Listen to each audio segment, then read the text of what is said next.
Good afternoon, everyone. My name's Tim Jackson. You probably can see my lovely profile photograph, but you can't yet see me. We are just working on a little technical issue, which we hope to resolve very soon. And we are beginning to see our lovely advisory committee, and it's from the expressions that they're sending back to me, it seems as though, even though nobody can see me, at least you can hear me, which is a little bit of a relief.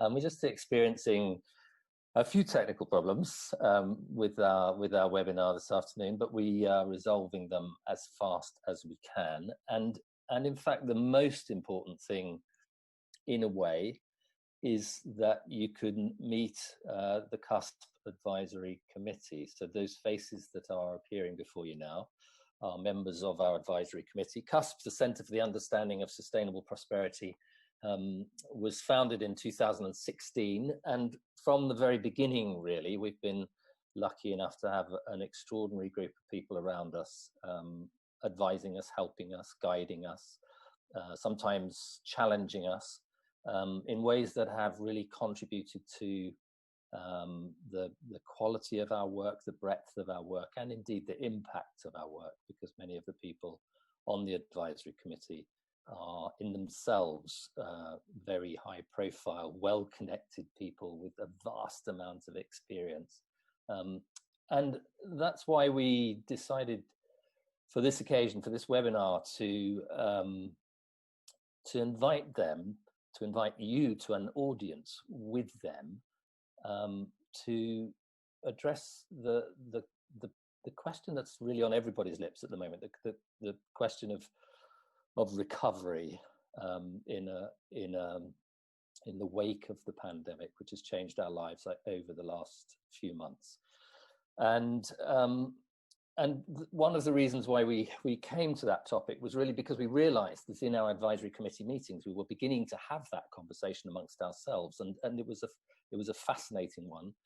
It was one that to which each of the individual advisory committee members brought their own experience. And the conversation that was going on within the advisory committee was so pertinent, really, to the discussions that are going on elsewhere in society and to our own work in CUSP, that we thought it would be a nice idea to have this online seminar, this webinar with them,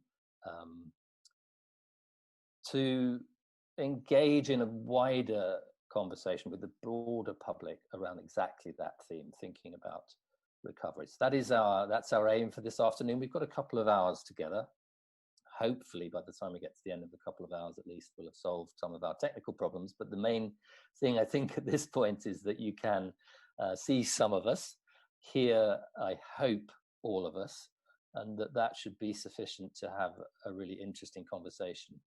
Now, the way we've set this up is to have a kind of speed conversation, if you like. So in a moment, I'm going to invite Camilla Toulmin, who's the chair of the advisory committee, to begin a kind of chain interview. So Camilla will interview the next person on the advisory panel, the next person will interview the next person on the advisory panel, and really just asking a couple of questions of them. We will go round the advisory panel, sharing our thoughts on a couple of themes, the lessons that have been learnt through the pandemic, and the priorities for a recovery in a post-pandemic world. And at the end of that, there'll be time for Q&A. I would invite you, if you wouldn't mind, to pose your questions in the button at the bottom, under the button at the bottom. If you press Q&A rather than chat, that allows us to identify very quickly who wants to ask questions. And if we will do one of two things. I'll either pose that question to the group as a whole from your written question. If you would like to pose the question yourself, we can invite you live to do that. So let me know if you'd like to do that. And we will aim to have a discussion for 40 to 45 minutes or so until 4 o'clock. So that's our program for the afternoon. We are unfortunately still able to see the wonderfully attractive director of CUSP, who remains hidden behind a visual of some, I'm not sure exactly how to describe it, but it seems as though he's looking off into the far distance, thinking about something, whether it's recovery or technical problems in webinars, I'm not sure, but there we go. I'm going to pass you on very quickly to someone who is visible, who has been a fantastic support to CUSP, who is the chair of our AdCom, and who will begin the chain interview. I think someone along the line described it as a chain gang, and each member of the chain gang will have a short period of time being interviewed by somebody else and then interviewing the next person in the gang. So Camilla, with a great deal of pleasure, I invite you to take the floor. Thanks very much, Tim. And hello to friends and colleagues. We thought this would be an interesting kind of chain reaction of conversations. So I'm going to kick off by interviewing my colleague, Simon Sharpe. Simon, I've got two questions for you. What have you learned during this strange period? And what are the priorities for you for thinking about the recovery? Maybe you could just say one word about what you're currently doing, because I think it's very pertinent to the context in which you might answer those two questions. Thanks, Camilla. Sure. So I work in the government's COP26 unit in the Cabinet Office. That's the unit responsible for organizing the UN climate change talks, which the UK is hosting at the end of next year, known as COP26. And so what I'm focused on, and the organization I work with is focused on, is how we as a global community get to grips with climate change. Climate change is something that we've been talking about internationally for 40 years now, since the first World Climate Change Conference in Geneva in 1979, but a problem that we clearly have not yet entirely got within our control, so to speak. And so we've had an interesting experience over the last year. Like everybody else, we've found that a lot of things we expected to do were cancelled or postponed or disrupted. But really, one thing that has been overwhelmingly clear to me is the enormous willingness of people all over the world, in governments, in businesses, and in civil society organizations, to continue working together to do everything we can to confront the threat of climate change at the same time as we work towards solving the public health crisis and supporting our economies in recovery. That willingness to work together has been really clear.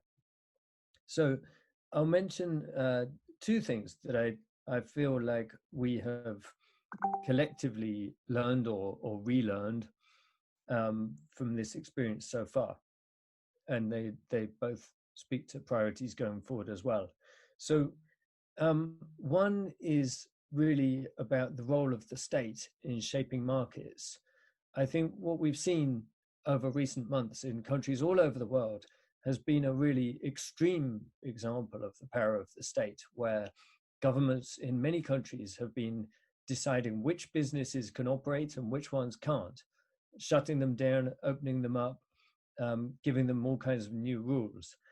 And this, of course, has not been something that any of those governments wanted to do. It's been a form of crisis response. But it does just show you the enormous range of instruments that are open to governments, which perhaps in calmer times, they might not fully realize the extent of their powers. And if you compare that to our progress in low carbon transitions so far, then you find that the fastest transitions with the greatest economic benefits are actually happening where there's strong government policy leading them. So to give an example, in the UK, our real success story is offshore wind power. And this is something that only about 6 years ago, economists were describing as the most expensive form of low carbon technology known to man. And it was generating power at about £140 per megawatt hour. the cost of that has come down by 2/3 over the course of a decade. And the latest contracts being signed are expected to bring us offshore wind power that is cheaper than coal and cheaper than gas. That's a really incredible achievement, and that's been achieved by careful market shaping policy, targeted support for this new technology, restructuring of the market to give it a place to operate, and also pushing out the incumbent technology of coal. Of course, there's other examples, and in other countries, notably, you could look at Norway having the world's fastest transition towards electric vehicles, and they've had many policies that have helped that, but one is that they've used a combination of tax and subsidy to make electric vehicles cheaper than petrol cars at the point of purchase. So there are many, many ways that using government power carefully, we can really write the rules of the game. And then when businesses compete with each other to win that game, they achieve a social purpose and take us further towards sustainability. The second thing I wanted to mention, it's a really obvious point, but the interconnectedness of the global economy and what that means for the importance of collaboration internationally. What we see through COVID, the reason it's such a global phenomenon, we're seeing the connections between humans and nature, human systems and natural systems, between countries. Transport links have spread the virus very fast from country to country, but also in terms of the solutions. We're all trying to develop a vaccine, and as soon as there is one, we'd expect that technology, that capability to spread rapidly from country to country. And it's the same when we think about the transitions toward a zero emission economy that we need. These are global transitions within economic systems that are connected internationally by flows of information, knowledge, finance, technology, goods and services. In each sector, those connections are a bit different, and we have to figure out the best way of working with them to spread change rapidly across through the global economy. But the more we think about that, the more we realize that if countries work together, they can change things globally more quickly. Just to mention 3 ways. 1, if we align our research and development efforts, we can innovate faster, and that will be important in sectors like heavy industry and agricultural production, where the zero emission technologies are not yet mature. 2, if we align our policies for deployment, then we get larger economies of scale and costs come down more quickly. We're already seeing that happen fantastically in the power sector, with wind and solar dropping in costs so fast. And we're beginning to see it happening in road transport too. And 3rd, if countries work together, they can establish a level playing field where it's needed.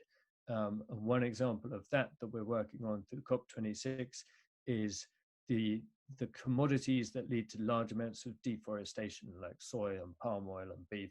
If countries work together, they can make sure they grow the markets for sustainably produced commodities, keeping a level playing field between all the producers.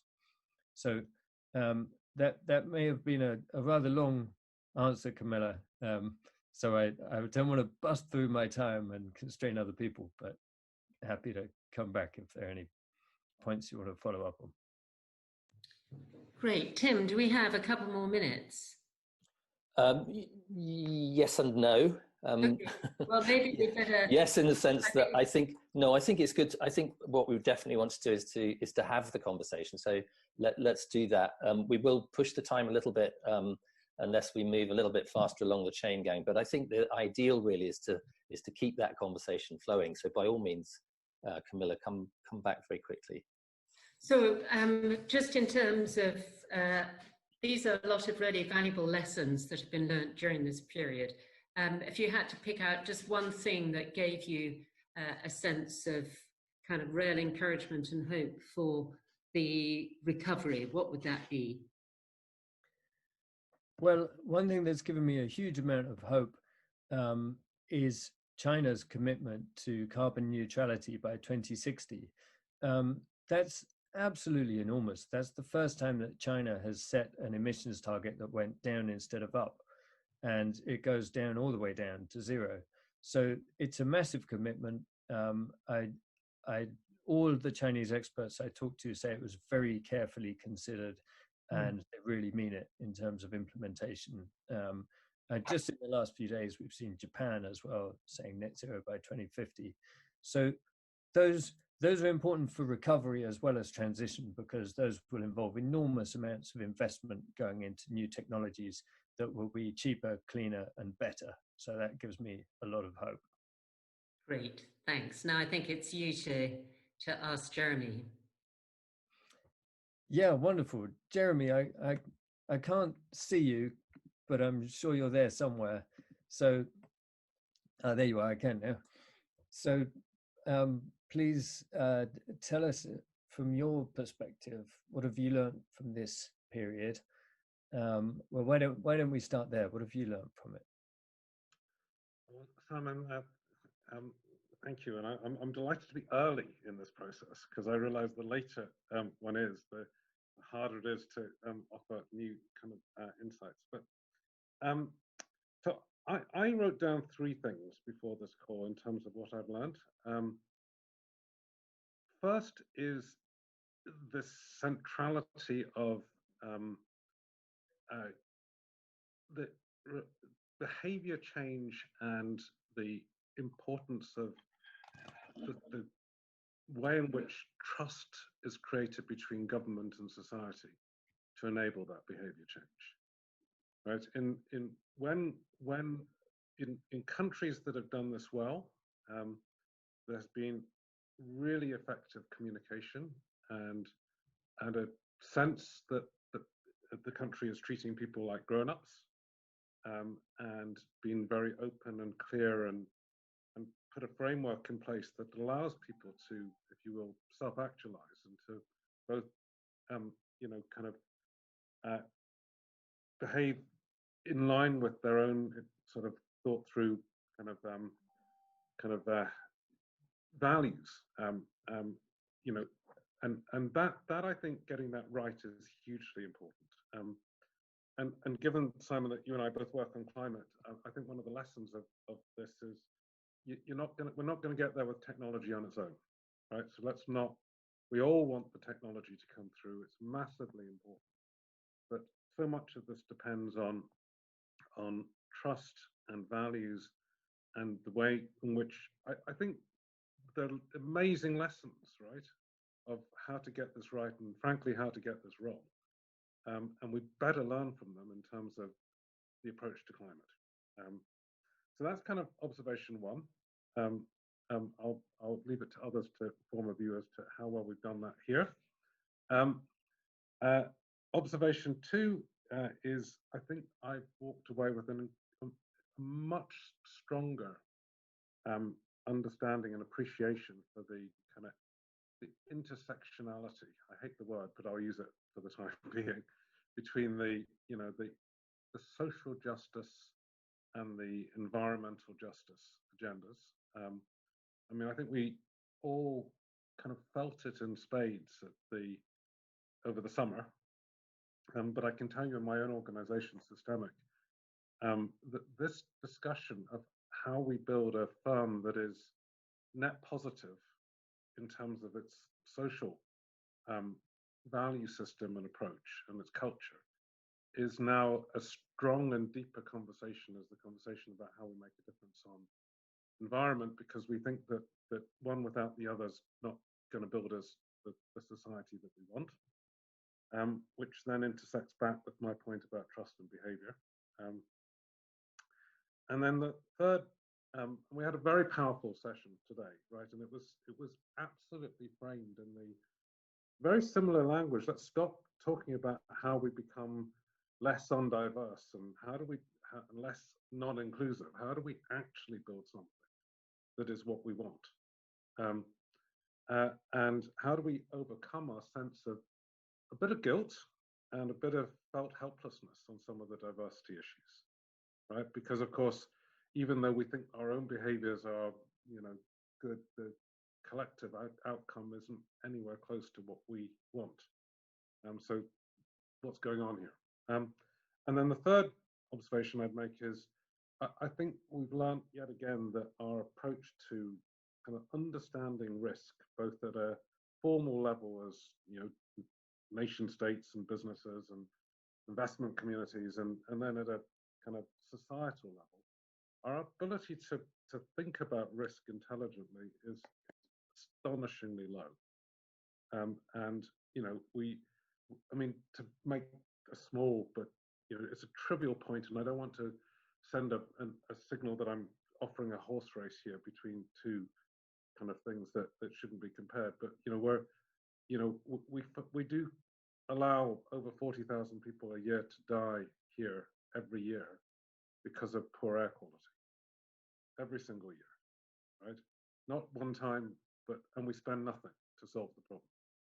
Historically, we might start to spend something, but we just don't. And you can then draw your own conclusions. And of course, most of the people that do suffer from that kind of hidden enemy, I think was the language that's been offered in other circumstances, are in poorer communities, and where, you know, the local air quality is just unacceptable and hidden away, and we're not taking the actions we want to because we're not able somehow to view ourselves as one society that really cares and looks after each other. Thank you, Jeremy. That gave us a lot to think about. So trust, social justice and environmental justice, and understanding risk. When, I mean, what you've said is I think quite forward-looking as well as backward-looking, but when you think about priorities going forward in terms of getting further down the path of recovery as well as further along the path of sustainability, maybe which of those three do you think we need to change our approach on most significantly within the community of people working on sustainability? I don't know. I'm going to struggle to answer the question, Simon, because I think the three are very interconnected. And in a way, I guess, I mean, there are all sorts of things that we could talk about, and I'm sure others will, from the role of the local, right, and rebuilding at local level, and then, you know, aspects of how we think about who should actually bear the cost, right, of things, right? I mean, we're all looking there going, you know, all these billionaires across the world have, you know, just added another trillion or 10 trillion or whatever in their net worth. And are we really going to embrace that in our understanding of what we need to do to pay for not just the recovery, but the building of the country that we need to build, and not just this country, but more broadly? Or are we going to just kind of sidestep that again because it's inconvenient, right, as a piece of this puzzle? I think the biggest thing we need to do, and it's a bit general and it's not where I normally go, but for those that know and love me, is I've been reading this book called All We Can Save. That if you haven't, it's really quite powerful, and it was very powerful to me. And I was struck recently by reading this this chapter in it by a native American, and she writes, essentially, she's called Sherry Mitchell, and her basic point is that the indigenous people's understanding of the world, a much more holistic, integrated understanding of the world, has been displaced by 500 years of reductionist science, right? And it's how the Enlightenment has done all the amazing things it's done for us, but how the Enlightenment has also atomized us. And it's atomized us in every possible way, from a reliance on markets to how we view ourselves in relation to society, to the relationship with nature. All these things are a function of a very deep implicit mental model of progress, right? And it even underpins, in the sense, the question you asked, right? It's, can we pick one thing, please, right? I'm picking on you, but just for you enjoy it anyway. And I just, this notion that we've kind of crowded out a way of thinking that we need to rediscover is at the heart of what we need to do. And I don't know what that means in incredibly practical. We can do all the practical things, but let me just read you a couple of paragraphs to close, and then pass on the torch, if you will. But I thought this would perhaps share with you where my head's at. When will the mainstream population finally realize that the annihilation of indigenous peoples is also the annihilation of humankind on Mother Earth? For how can humankind continue to live when the keepers of the umbilical connection to Mother Earth have been destroyed? Who will nurture that connection when we are gone? The indigenous way of life is a pathway that can lead humankind back to life. It provides a way of being that is in harmony and balance, those words, harmony and balance, with the rest of creation. And it reconnects humankind to the source of its survival and the heart of its humanity. This way of life is a gift that was given to us by our ancestors. And it can be a gift that we collectively offer to our future if we have the courage to walk it together.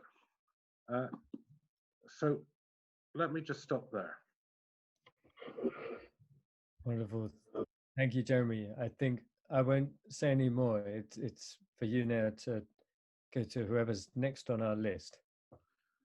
Well, I think my task is to, in a sense, pass the torch and the same questions of what have we learned and what does that imply for the priorities of our recovery, over to Henrietta.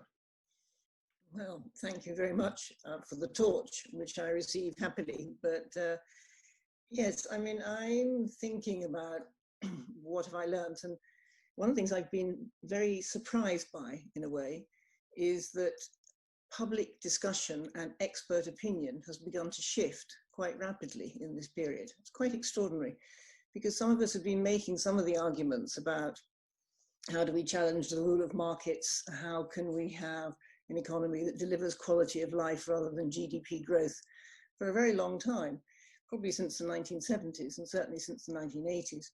And then suddenly, business leaders are talking about rethinking capitalism. The public are saying that they want to have, they don't want to return to the world as it was before COVID. They want a fairer world, a greener world. They want to pay more for public services. They want an end to austerity. They want children to be properly fed. And all of these things, when asked before in public opinion, actually people have said, no, no, no, we don't want an increase in taxes. No, no, no, we do not want to do this. And that has allowed a kind of, in the past, a sort of creeping ideology to take hold of all of us, that somehow this was a good way to live. And now that's all been put up for grabs. Now, whether that will actually work its way through all of our institutions, especially at the international level, I don't know. But if you look at what the IMF is saying recently, or if you look at what other institutions of that sort are saying, the World Bank, there's a perceptible shift in opinion. Now, whether we can take hold of that and make good with it, I don't really know, but that is something I have been very surprised by.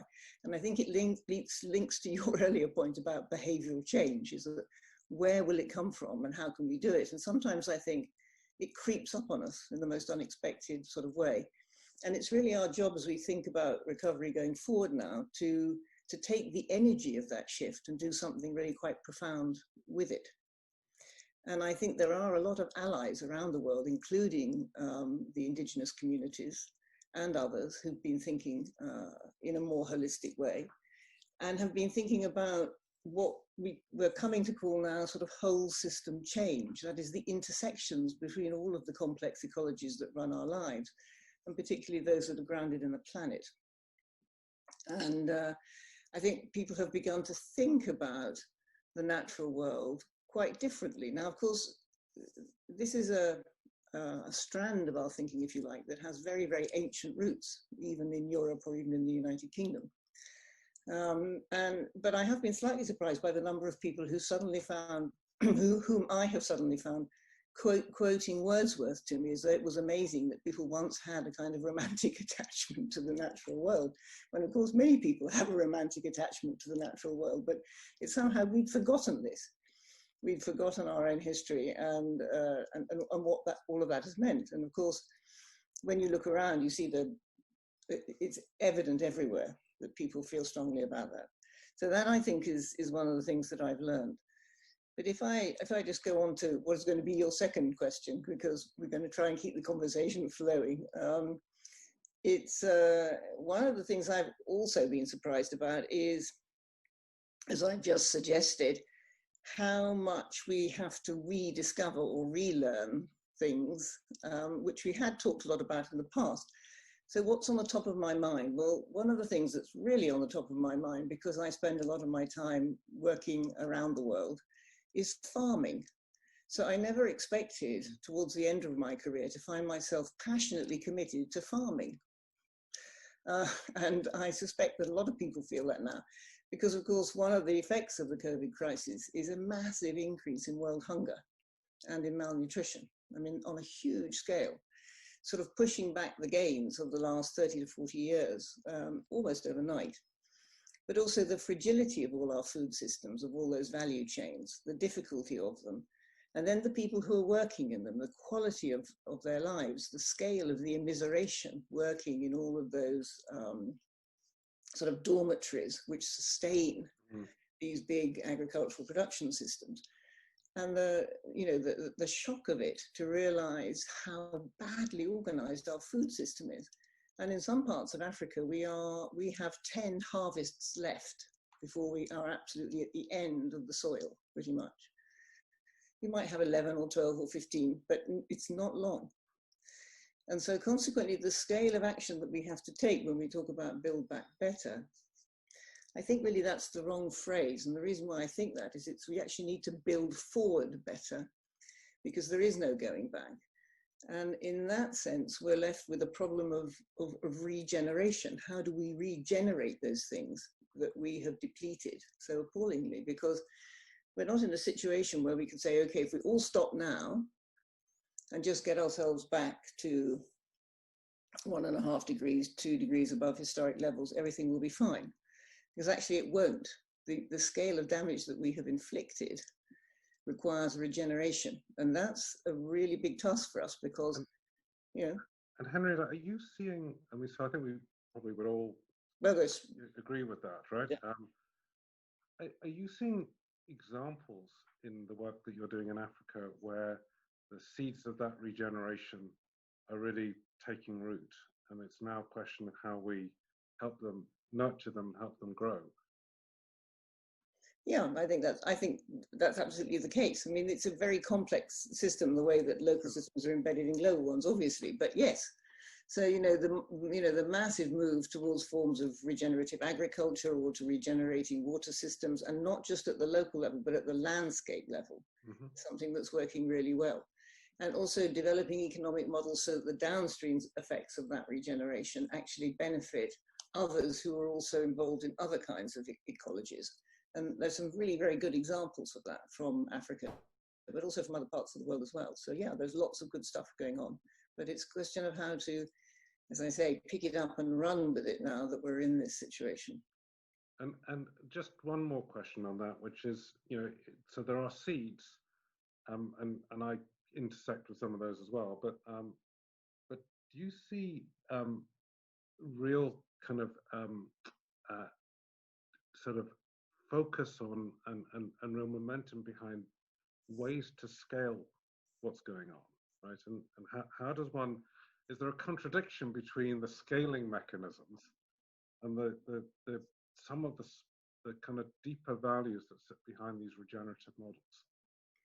Well, I think that we have to think about scaling in a different way. So in the past, the scaling of modernity was everyone will do the same. There is one model, usually called development, and we're all going to be following it. Now, I think the kind of thing that Simon is talking about is a bit different. This is about sharing diverse knowledges to build this more sort of complex understanding of how you get innovation in the space you're in. And this is about using that more complex understanding of diverse knowledge, so you mentioned it in your own work as well, to generate different kinds of innovation. So it's not one size fits all. It's a question of what can we take from each other and use our imagination and creativity to turn to better use. Fantastic. Henrietta, I think you're passing the torch on. Yes, yes, and thank you very much, Jeremy. So, Jane, I'm in conversation with you, and I'm just going to try and see if I can see on my screen actually see you. Yes, hello. Hello. Hello.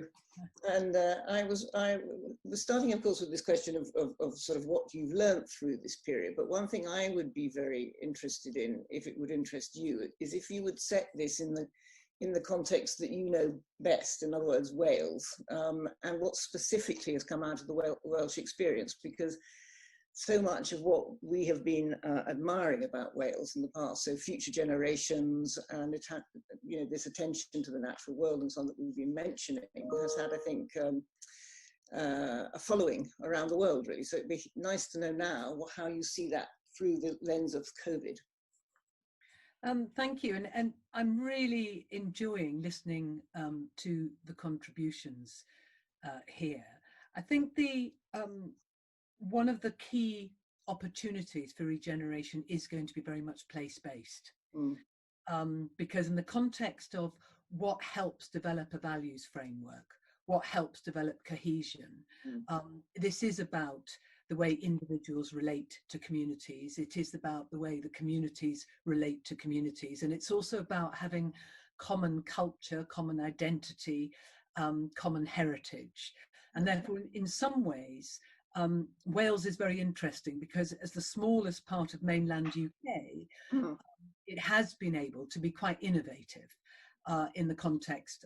You mentioned the Wellbeing of Future Generations Act. Yep. And I think one of the core concerns to me prior to the COVID pandemic, when I published my book looking at the experience of Wales moving towards that act earlier this year, was actually how astonishing it is that we could be in a situation where this small country of Wales, not even a UN member state, is still the only country in the world to have legislation protecting future generations. Yes. And that is extraordinary. I mean, 193 countries signed up to the Sustainable Development Goals in 2014. The countries that previously signed up to Kyoto, the countries that signed up to Paris.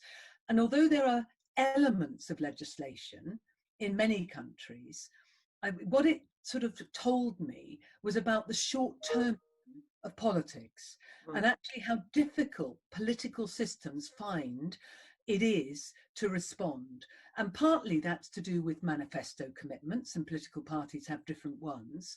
And partly it's to do with the fact that because governments haven't dealt with some of the more intractable issues, whether that's climate change or pandemics or Black Lives Matter, some of the issues that we faced this summer, and because they've just pushed them downstream, for future generations to solve when there is more technology or more knowledge or whatever.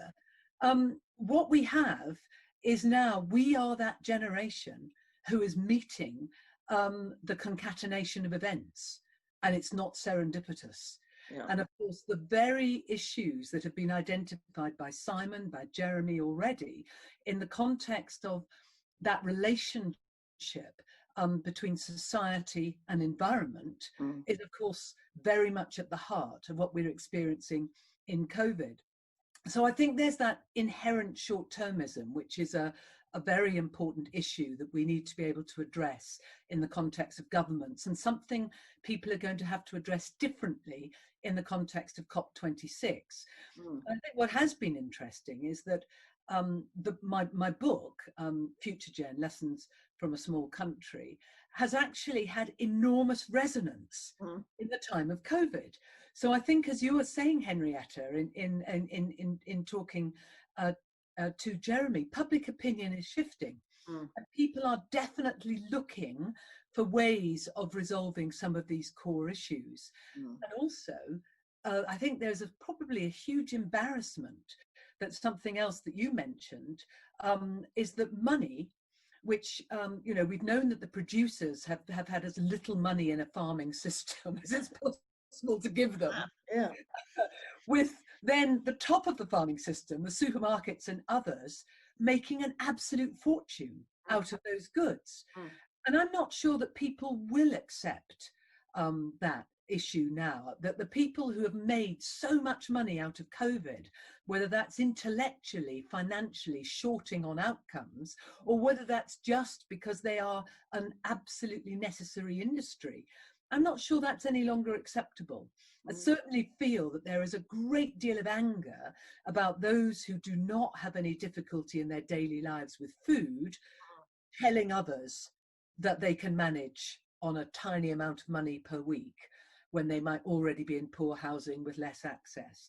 So I think that COVID is enabling us to have a real think about what's important.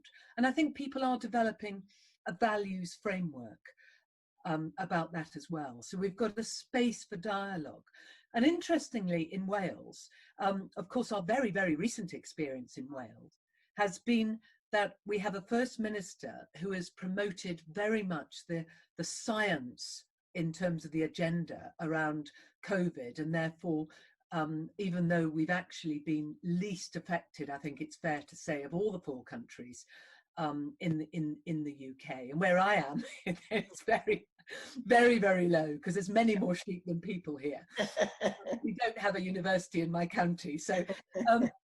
But in essence, what has happened is there's been huge support for the First Minister of Wales in the context of taking the lockdown decisions, and an absolute outcry when the same First Minister then tried to link that to protecting the little shops that he was closing as part of the response to what we're calling a fire break in Wales, and therefore asking supermarkets to only sell non-essential items. And it's been absolutely fascinating to me across the weekend to watch this huge support for the principle of the fire break in keeping Welsh lives safe, but a real concern that the First Minister and the government was going beyond its brief economically in terms of trying to tell the market what it should and should not sell. And this is back to Simon's point earlier on, which is just demonstrates what levers government has at its disposal if it could use those levers to think longer term, take on those principles of 7 generations and start thinking about all those issues that we're pushing downstream and be ready to start tackling them now as a result of what we're learning through COVID. And for me, climate change is still the big one. You know, I'm like you, I've become very interested in food and food supply chain. I'm chairing the Wales Inquiry of the Farming and Countryside Commission. And we already know that in the context of climate change and the UK Climate Change Commission, that Wales is deemed to have to be 5 years longer in developing its response on agriculture because of our poor practices. And our poor practices are linked to very poor land, and that very poor land being farmed to its maximum with a maximum use of chemicals, a maximum reduction of trees in terms of maximising the response from the European Union under the Common Agricultural Policy. So everything in that area in Wales has been about maximising low incomes, subsistence incomes. So there must be a real move to agroecology, for example, that pays to sequester carbon in the ground. So we're talking about big moves, and I don't know how well our systems are adapted to enabling those kinds of moves, but we need them quickly, because we do not want to be in a situation where other countries that we know will deliver because of their command economies, and that we, in democratically led countries, are left behind despite the number of people who support the agenda. Yes, and it's exactly as you say, and but one of the challenges here is I think we can imagine how we might redirect public spending so that farming actually becomes, one of the definitions of farming would be that you're paid to do the sequestering of carbon and all of that natural regeneration, but it still raises issues about people's livelihoods, doesn't it? So that, you know, if you read these sort of reports that that come across one's desk, they say things like, you know, 65% of primary children will be doing jobs that don't even exist. So when we think about this in relation to Wales and future livelihoods and the livelihoods of those future generations and the balance of the urban and the rural, I mean, I'm not quite sure that it helps to think of 65% of children doing jobs that don't even exist. I mean, it seems to me perhaps better to think of them doing jobs that we know need to be done. I mean, what's your sort of thinking about the future livelihoods of Wales? Well, what was actually fascinating is the call I had before this one today was from a set of young people in Wales who are advocating Teach the Future. Right. This movement is across the whole of the UK, and Teach the Future is young people in education who think that the education system is failing them. And I think it's an extraordinarily brave movement coming from young people themselves. And I think we have a duty as adults to respond and help in the context of looking at how we change the curriculum, how we change what are designated as skills for the future. And we often talk about transferable skills, but we don't actually build how you gain those transferable skills into our statutory education system. So I think that it's a wholesale look. There's nothing, in a sense, that can go, no stone that can be left unturned, to use an old analogy, but there's no area that we shouldn't be looking at. But if we make legislation that ensures that we look after the interests of future generations, if countries do that, it forces them to behave differently. Yeah. It stops them putting the burden on future generations, as we've done recently in the context of, say, nuclear waste or private finance initiative or those sorts of elements. We send it downstream at the moment. A single act, and of course those acts would be very different in different countries due to the behaviour change, the culture, the environment, the society, the economy, all those things. But that commitment to future generations would drive very different behaviour from governments who currently think short term. Yeah, wonderful, absolutely wonderful. Well, look, it's my turn now to hand the torch to you, and I believe you're going to Katherine. Yeah, thank you. I am indeed. So, Jane, just before you do that, this is your friendly chain master cracking a whip over the gang, and if we could maybe just, it's absolutely fascinating. I think we could probably go on for hours in the depth of this conversation, but if we could just pick up the pace a little bit. Okay, Katherine, I wanted to start asking you, what do you do and why do you do it, before we get on to this COVID question? Because I've looked at your CV, and moving from Oxfam into the work you're doing now in terms of the Wellbeing Economy Alliance and Wellbeing Economy Governments means that you've picked up a baton and really run with it. So what do you do and why do you do it, and why is it important now? And sometimes it feels a little bit like running in the dark and crashing into things and not sure where if I'm really going in the right direction. So as you said, I work for the Wellbeing Economy Alliance, which is we call it a collaboration in the collective noun sense, in that it's set up to try to be a little bit of the connective tissue between all the amazing work that's going on across the world, whether it's in scholarship or activism or businesses or other networks, to transform the economic system. Our job really is to support and amplify those actors, those players, to try and help them connect to each other, to perhaps be inspired by each other, replicate. That points to the question around scale, maybe scaling across, but also to try to harness some of the lessons that emerge from that amazing practice and all the literature and theory and academic work that's going on, and channel that up to policymakers, in the sense that we know what change needs to look like, because we see it in microcosm in so many corners of the world. And so this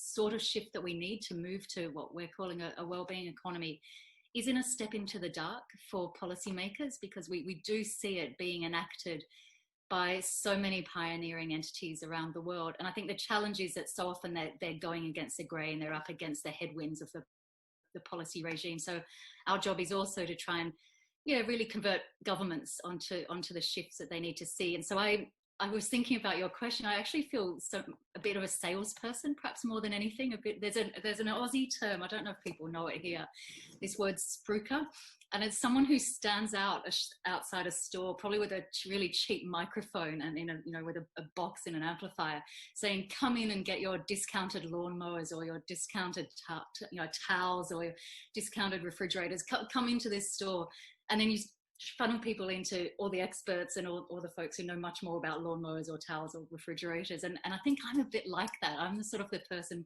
who's trying to sing about even though I can't sing, but tell the world about the possibility of different economic system. And what's really heartening is that this idea, not just because of our work, obviously, because of all the work of people on this organization and many, many, many hundreds and thousands more, there is starting to be this uptake of these questions. And I think Henrietta's point around some of the opinion polling that we're seeing, and the shift there is really nice. We're seeing political leaders around the world start, rhetorically at least, start to use some of the language. We see it in the EU. I'm based in Glasgow. We see the Scottish government a lot talking about their economic strategy is now to build a wellbeing economy.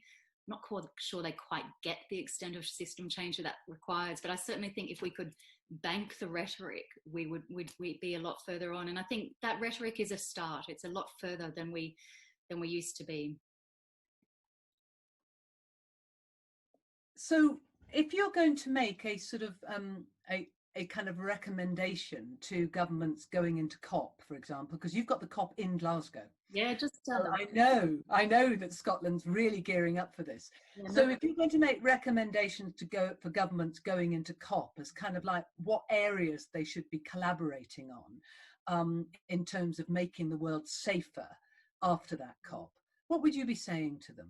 I mean, I think to one degree it is about a mindset shift to really seeing climate change as a social justice issue, seeing them two sides of the same coin. And I think that two sides of the same coin metaphor is probably quite apt, because the economy is what links the two, how we structure our economic system. And I think just to really move the conversation into that space is probably the first hurdle, and shift that mindset.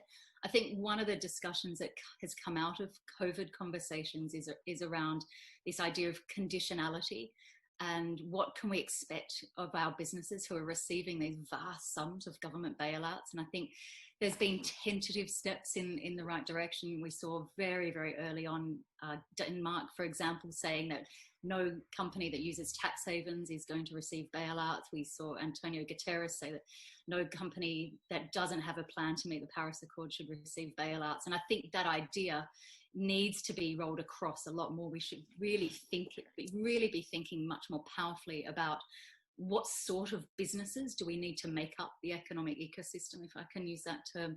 What sort of business activities are going to be most aligned with the sort of economic structure we need for people and planet. And if I just add, Jane, really briefly, I think there's also something really important around this idea of self-care. And this is probably for me, as someone who doesn't often talk about individual action, I'm always saying the structures.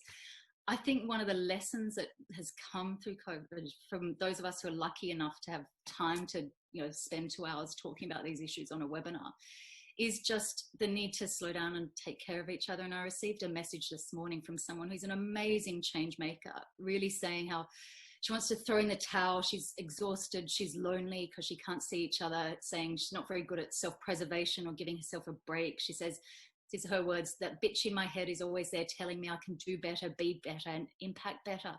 And I think there is something about taking the words of Audre Lorde, who says, self-care is self-preservation, and that is a revolutionary act. And so it's just, I think that's one of the lessons as well, is to take the time to look after each other a little bit more and really see the alliances across this amazing movement that's going on. I think Jacinda Ardern has just had an extraordinary electoral outcome.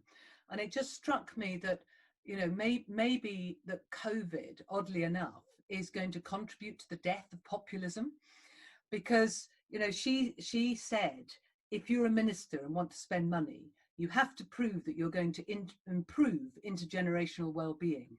Growth alone does not lead to a great country. So it's time to focus on the things that do. And she was one of your founder members. But I just think it was really interesting how although people weren't looking for it, there was an expectation that people couldn't achieve a majority in the New Zealand system, and she absolutely did it. So is there something around that compassionate kindness that you can just try and encapsulate in a final sentence in terms of what well-being economics can do for people so they can trust in it? And I think in a way she's already embodying that in her perhaps saying that she might go into coalition with the Greens even though she doesn't need to. So one of her first acts might be to form a collaborative coalition government, even though the arithmetic in the Parliament in the beehive doesn't demand that. And so I think that lesson even in that first move of collaboration first, working together first. I mean, at WEAll we have the mantra of togetherness above agreement, which is really nice to say. It's really hard to do. But I think if you keep holding that phrase and keep really recognizing the importance that what connects us all, you know, Tim often says this is what makes us innately human, these goals, this drive. That's when I think we'll perhaps have more people like Jacinda coming to the fore. And it'll be maybe this time in a week, Jane, when we'll start to see if really COVID has been the death of populism when we're watching the results come. Or maybe in a few weeks' time, no matter how long it takes. Yeah, I hardly dared on that one. Anyway, Katherine, thank you very much. And over to you. Thanks, Jane. Really, really nice chat to you. And I have the great honour of chatting to Alice Bell, who's long admired Alice's work, and it's really exciting to have a little bit of time to dive deep into, well, deep as 10 minutes allows, to some of your activities, Alice. And I want to slightly add a nuance to the question that we've been asked to ask around what have we learned, because your PhD, I understand, is in science communication. And I wonder is 2020 the year of science communication, when the fact that everyone now seems to understand exponential growth and everyone seems to understand lag effect. And how do you feel from your training? Does this bode well for general public and hence policymakers and businesses getting their heads around the enormity of change that's needed on the climate and environmental front? I wish everyone understood exponential growth. I would say though that I worked quite early on into kind of, I guess it's hard to time, like when did COVID start as a phenomenon, and, you know, biologically, culturally, in different parts of the world. But just think about the point where we started in the UK having those daily briefings, and we had sort of scientists being used in a particular way by the government and some discussion around that. I remember thinking, you're all interested in the politics of science now, all these years I've been saying this is important, and you've been going, oh yeah, you geeky little thing in the corner, there, shut up. But now it's all cool. But then I felt actually, as things went on, I was actually really heartened by kind of the maturity of the debate. And it's not necessarily about knowing the science, because I mean, that's always going to be a challenge for lots of different groups, and we can't all know all of the science. You know, COVID, like climate change or any of these big issues, or any of these things that we work in modernity, requires multiple experts to look at it. And the beauty of that is that as humans, we can collectively work together to have a bigger brain than just the ones that are stuck in our heads. It's great that we can connect all these different areas of expertise, but we kind of pay this sort of the price of modernity is that most of us have to be ignorant about most of the things most of the time. We're not all going to know all of the things, but there is a sort of general kind of, I thought, feeling about approach to how we deal with this lack of knowledge and transfer of knowledge and where we see experts that was, I think, arguably better than and more reflective than we've potentially seen in the past. So one of the things I found when I was studying and teaching sort of history of science communication debates is how one would often frame the other. So if you look at particularly controversies around MMR and things like vaccines, very prevalent to stuff that may well become more prevalent as we talk more about COVID. When that came up kind of in the late 90s, early noughties, particularly in the UK, it was very much framed by mad cow disease and that experience in the mid 90s. And the sort of ways in which mad cow disease had been discussed in the press framed how people then looked at MMR. And that was really problematic because MMR is a very different issue from mad cow disease. And journalists understandably took the same things that they sort of felt they'd learned from their bad handling of, and then they took it to MMR, and then they learned stuff from MMR, and then they took it to climate change. And these were all different issues. And I was really worried about, you know, how are we going to address for COVID? And it seems that maybe actually after all of these different controversies, we've learned quite a lot and we're handling it quite well. So I don't know if 2020 is the year of climate, of science communication seems to be a year of I think a higher level of discourse about science politics, though, which I think is probably a good thing. So, well, building on that, I want to ask you a question. The name of your organisation is Possible, and I love that. It's just such an optimistic mantra from the word go. I mean, literally, it's brilliant. And I wonder, what would you identify that feels possible now that this time last year, back when we used to have face-to-face advisory group meetings, that you felt disheartened about? You know, what now feels within reach that you maybe a year ago didn't feel was possible? But I guess I always think most things are possible. That's one of the reasons why we named the organisation Possible, as we kind of want to emphasise this sense of possibility and this ability to be able to change things. But it's always, I guess, more of a question of whether it's how easy and how difficult it is. And things have changed a bit over the year. So one thing I did think, I guess not this time last year, but maybe around February, when you could see COVID kind of growing a bit, and certainly as it started to build later in the spring, I was really worried that climate change as an issue would drop substantially. I spent a lot of the last year not working at Possible. I've been working part-time there and writing a book about the history of the climate crisis. And one of the key things you learn when you look at the history of the climate crisis is that levels of interest kind of go in bubbles. And many of us will have experienced these bubbles and waves over the years. You know, people were excited in 1990 and then 1997 and then 2009, and then it dropped. And particularly, I'm very aware of the way it dropped after Copenhagen in 2009 and the impact of that kind of feeling of being on a wave of several years, that kind of early noughties of like people really building interest and people finally going, right, we're now going to do something about climate change. And then the disappointment and chaos of Copenhagen and the economic crash happening at the same time. And very aware, particularly in kind of global activist movements, that the energy that had previously gone in from, you know, generations of people coming in and joining the movement in environmental work and bringing something new to it, those people were now doing other things that were to do more with economic justice and to do with the crash. And that was really important and vital work, but it was sapping a lot of the energy from climate change. And I was thinking, look, we've had this amazing several years where we just built on that momentum that was built on the run up to Paris, that's just kept going, and all the incredible work that the youth activists have done, and, you know, not just Greta, but all the other many people around her, and what beautiful global movement is. And then they're all just going to go because of COVID, and we're all going to forget it. And that hasn't been the case.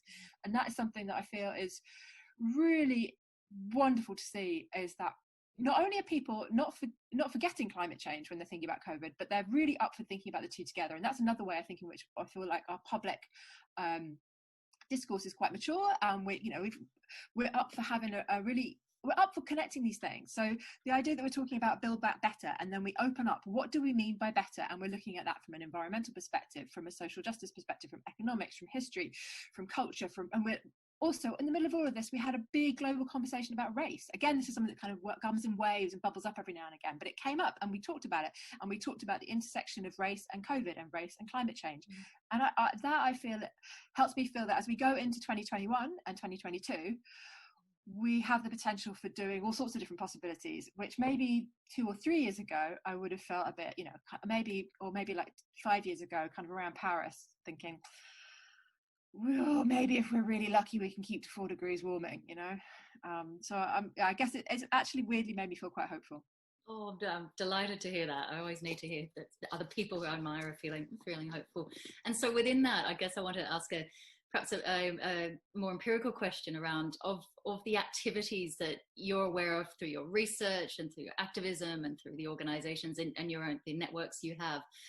What are the sort of practical changes that are bubbling up that I think for, you know, those of us who work in academia or in policy wonky terms or in network building, what are the sort of things that we should be looking to as really that's emerging, that's precious, that we should be finding ways to nurture and to support and to, you know, that we may not be able to see right now because they're perhaps at the micro level?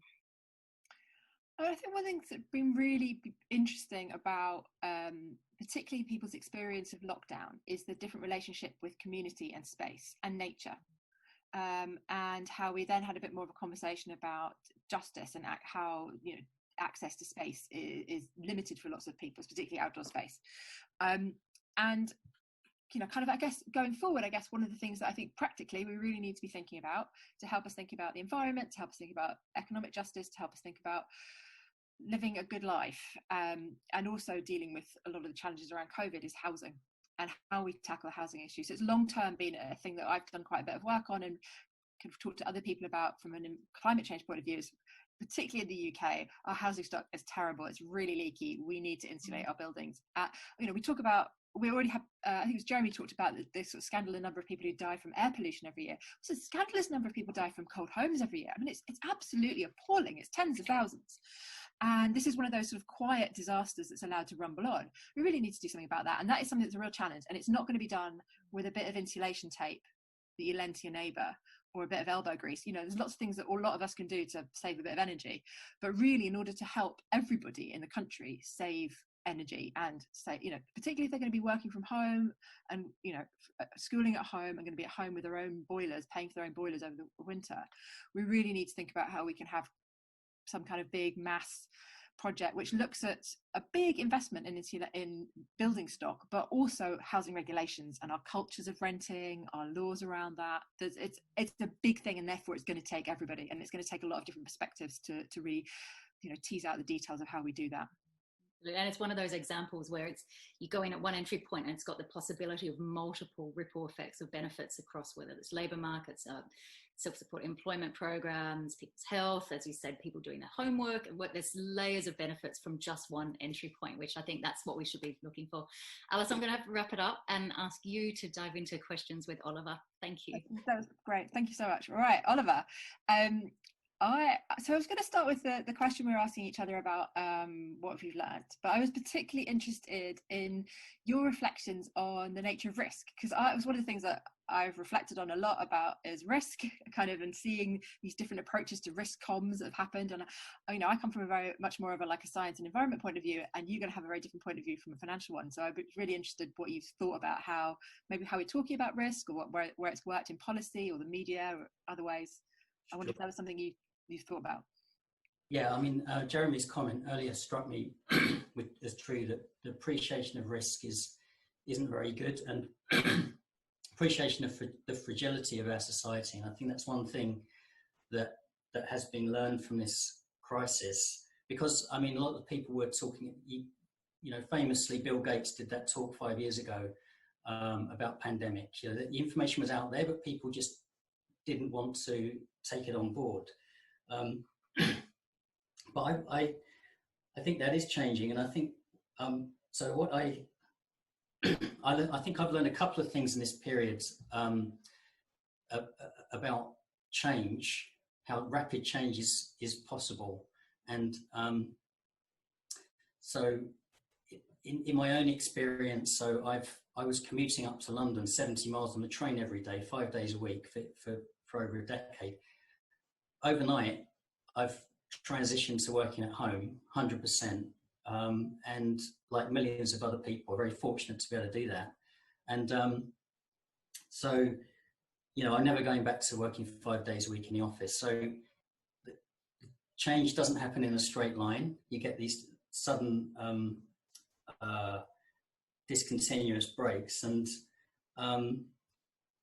listening to what you were saying just now about how climate change is still very much high in the agenda is really great. And so, my area my area of work in finance it's been lagging for many years, and in the last couple of years I've noticed an acceleration. I'll just give you one example.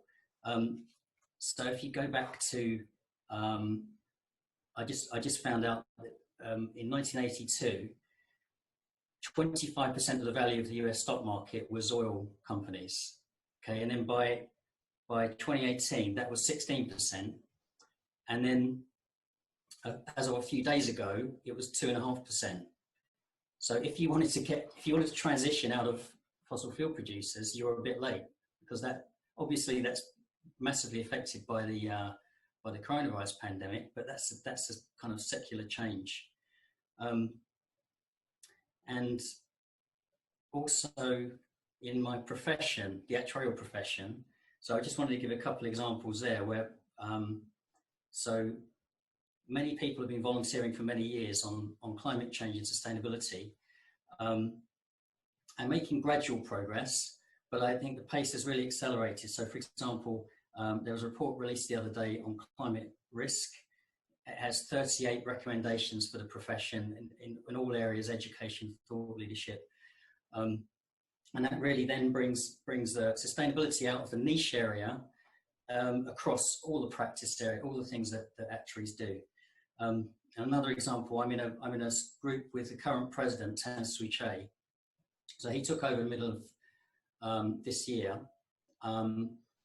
And so he's gathered a group of actuaries together who and called it Actuaries for Transformational Change. We're looking at problems with economics, with climate change, sustainability, and other issues, and looking at where actuaries have expertise. So, for example, understanding risk and uncertainty, long-term investment, where we can have a positive impact. And also in understanding exponential growth. So that was the other reinforcement that I had from this period, which is the lack of understanding of exponential growth. And I thought I knew it because that's the first thing you learn as an actuary is compound interest, right? But because of the rapid growth rate of the virus, it also caught me by surprise. So I was looking at the stats and thinking, we've got several weeks to go before we're all going to be working at home. And then when I looked again, it was imminent in March. And it's been an education for people. And then because the process is so rapid, but of course, if you look at society in general, you look at the economy and climate change, that's an exponential process. So more than half of all the carbon ever emitted has been since 1990, for example. So, and there was an article in The Economist a few weeks ago that said that the climate crisis, watching the coronavirus pandemic was like watching the climate crisis with your finger jammed on the fast forward button, which I thought was a really nice analogy. So and then meanwhile, you've got the exponential growth of the financial system, which is running in parallel with the economy, but money is immaterial, so there are no limits to it. Whereas there are very definitely limits to the economy, which we're now running into. So that's I would say the big picture of where we are. Do you think that that there's this sort of rate? You said there's been a sort of rapid rate of change. Do you think that that's something that's going to be temporary, or it's going to continue, or have you got a sense of the speed as we go ahead, or whether it'll be a bit more of a return to, what direction are we going to go into change? We're going to keep on that speed, but then to go back to where we were. Do you have, or is it still all? So one of the things, as an actuary, you're always trying to forecast the future or project the future. So one of the things you learn is there are some things you just can't possibly know. You just have to say, I don't know, and you can't possibly know. I hope that the change will continue and accelerate, and I think there is reason to hope that, but I just don't know. Yeah, it's so interesting. I mean, it must be something that, as you say, it's very much part of your professional identity to be able to say, I don't know. Do you feel that that's something that other people are managing to do, or do you see other professions and sort of think they just need to learn to accept that uncertainty? Because that's a big issue that I think we have alongside so many things that CUSP looks at, is this issue of uncertainty. And so many of us have had to live through in a very sharp way with COVID. Yeah, so I think it's a general human thing. No one likes uncertainty, so we like to pretend that we can know, okay? But when we can't, and so we also, when we make estimates of the future, we put too high a degree of confidence into them. But what really makes sense is to work as if what you're doing will have a good effect and you will succeed. Because otherwise, if you don't do that, obviously it's a self-fulfilling prophecy. And finally, I wanted to ask you if you had any sense of, we are waiting to see I hope in a week, maybe longer, what the result of the American election will be. But there's certainly been discussion about whether they talk about Green New Deal or Build Back Better, and that's something that's been a real argument around the world, really. And the danger of talking about Build Back Better is you lose the green. But this sort of sense of a recovery that, we've got the G7 happening sometime in just under a year. Will that be about economic recovery, or do you think there'll also be the kind of Green New Deal side to it, a kind of, we're not just recovering from COVID, but from so many other things? Is that something that you see in the future, or is that one of the things you don't know?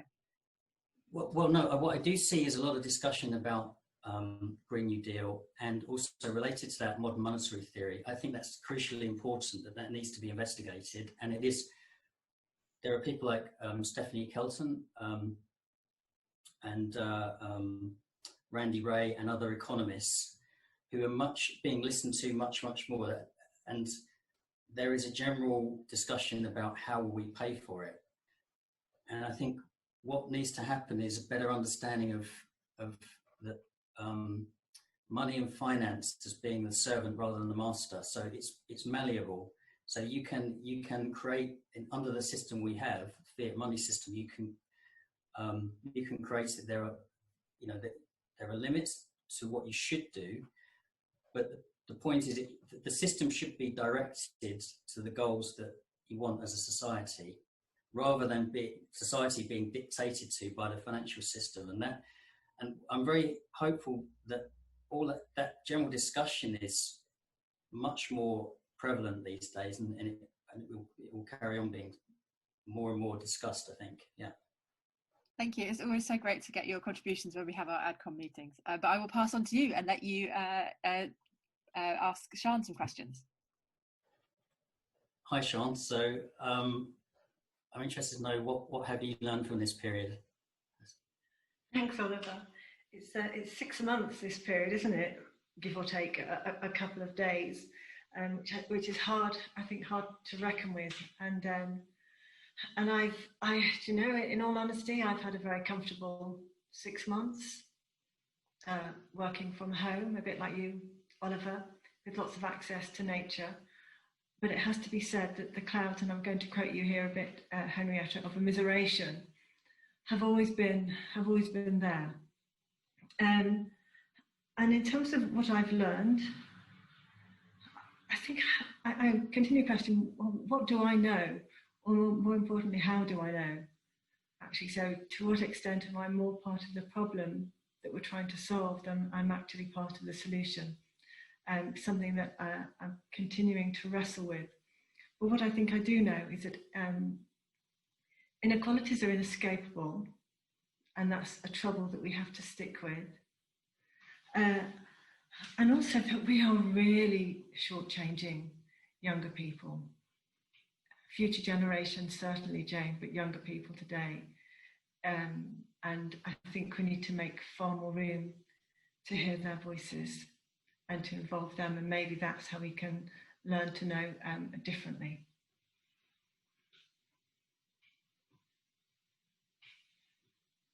Oh, you're on mute, Oliver. Oh, sorry. Yeah, that's a really good point. And you hear lots of stories about younger people that are just starting out and also and live through the financial crisis as well. So what are your priorities that you take for thinking about recovery?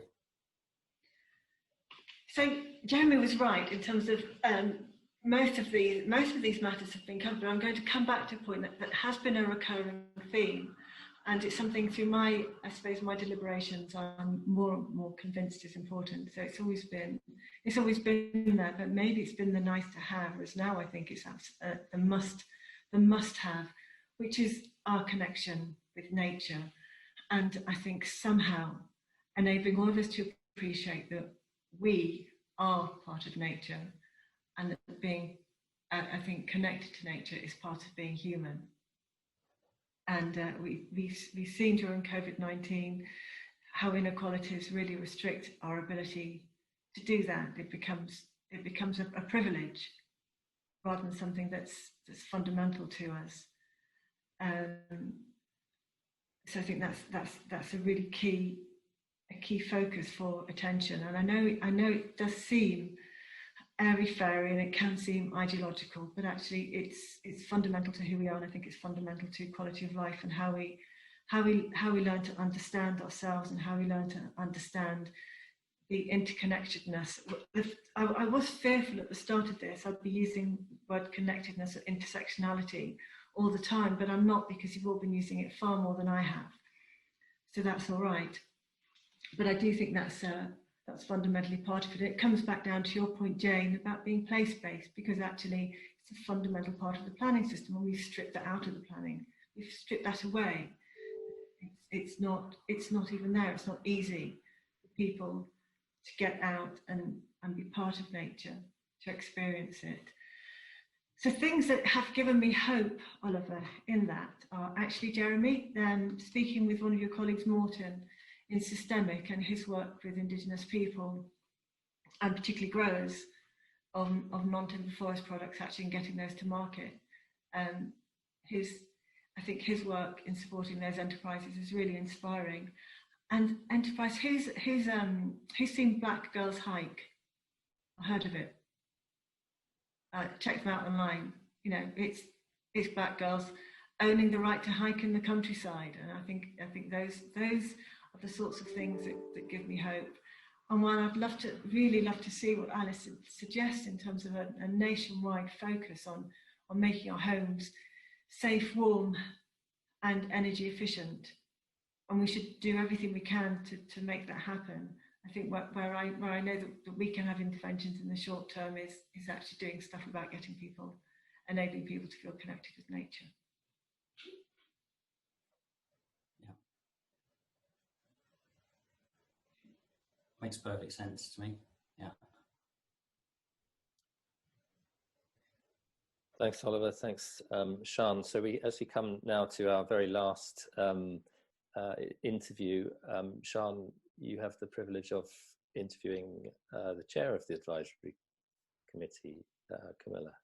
Thank you, Tim. And Camilla, your job's even harder than mine, because so many people. So I think, so maybe we don't just frame this in terms of what you've learned during the 6 months of COVID-19, but in addition, what have you learned during the 90 minutes, or the nearly 90 minutes of conversation with your colleagues on CUSP, in terms of, has that changed your perspective or framing on what you've learned since the start of this pandemic?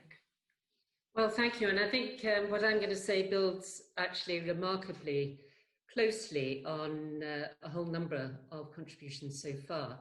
I think the first thing, since I spent lockdown in North Cumbria, which is a rather isolated place that nobody really knows about. It's not the Lake District, it's somewhere kind of on the borderland with Scotland. The lesson that I've learned is always take thick gloves and a pair of secateurs when you want to go for a walk, because walking is the best way to understand landscape and to get a sense of what's going on in the wider setting. But so few people go for walks on ordinary public footpaths in North Cumbria. It may be different in the south of England, that every single stile you come across has been completely taken over by a beautiful wild rose or blackthorn or a May bush, which makes it almost completely impossible for you to continue your walk. I do think this strengthening connection, as you said so clearly, Sian, between people, landscape and walking could be one of the really big wins that comes out of this COVID time. And I've seen more and more people out walking in the countryside, far more than before. People even without a dog and without children, just enjoying themselves out in the countryside. So finding ways in which more of that kind of thing can happen, and particularly making the countryside more accessible to people, you know, who don't have a higher degree in map reading. The second thing I've learned is, particularly having a vegetable garden in the north of England, is that the growing season in the north is significantly shorter than in the south. And that if you want to harvest anything from your vegetable garden, you've really got to plan a long time in advance. So I've learned, I hope, better preparation and planning. If I had to live off the produce of my vegetable garden, I would be a pale shadow of my actual self.